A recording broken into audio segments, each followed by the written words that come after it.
পছন্দ করো না, যাও চলে যাও বিবিকে নিয়ে বাচ্চাদের নিয়ে নিজে মাগরিবের নামাজে পড়ে ঘরে একটু সূরা ওয়াকিয়া শরীফ তেলাওয়াত করবে।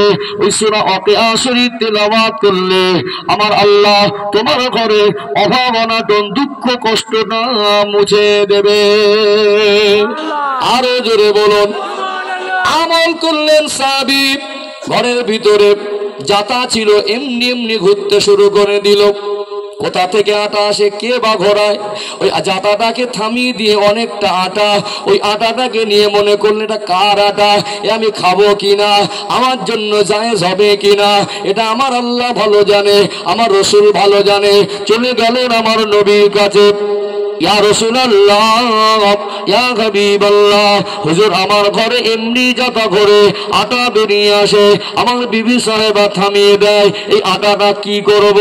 আল্লাহ নবী বললেন, ও বাবা সাহাবী, তুমি বড় সৌভাগ্যবান, তোমার ঘরেতে কোরআন তিলাওয়াতের বরকতে আমার আল্লাহ বরকত দিয়েছে, এই আটার মালিক তুমি, এটা বরকতের আটা। ওই জাতাটা তোমরা যদি হাত দিয়ে না থামিয়ে দিতে, আমার আল্লাহ ওই জাতায় যে বরকত জারি করেছিলেন ওটা আল্লাহ রহমতে ঘুরতেই থাকতো। বলুন সুবহানাল্লাহ। সাহাবাদের আত্মবিশ্বাসটা ছিল, কি ছিল? নবী বলেছেন ফজরের নামাজের পরে 3 বার একটা দোয়া পড়বে, আল্লাহ তোমার জানমালের হেফাজত করবে। বিসমিল্লাহিল্লাযী লা ইয়াদুররু মা ইসমিহি শাইউন ফিল আরদি ওয়ালা ফিস সামাই ওয়া হুয়াস সামিউল আলিম। নবী বলেছেন দোয়াটা ফজরের পর সাহাবী পড়লেন। একজন সাহাবী বলছেন, এই তোমার ঘরে আগুন লেগেছে। এই কি বলছো? বলে হ্যাঁ। বলে তুমি চোখে দেখেছো? বলে না। বলে না, আমার ঘরে আগুন লাগেনি। কেন?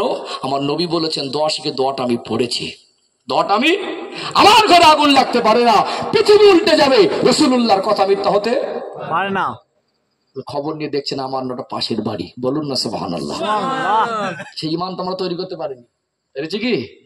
ঈমান তৈরি করতে ঘরে তেলাওয়াত করেন, মা বোনদের বলি কোরআন তেলাওয়াত করেন।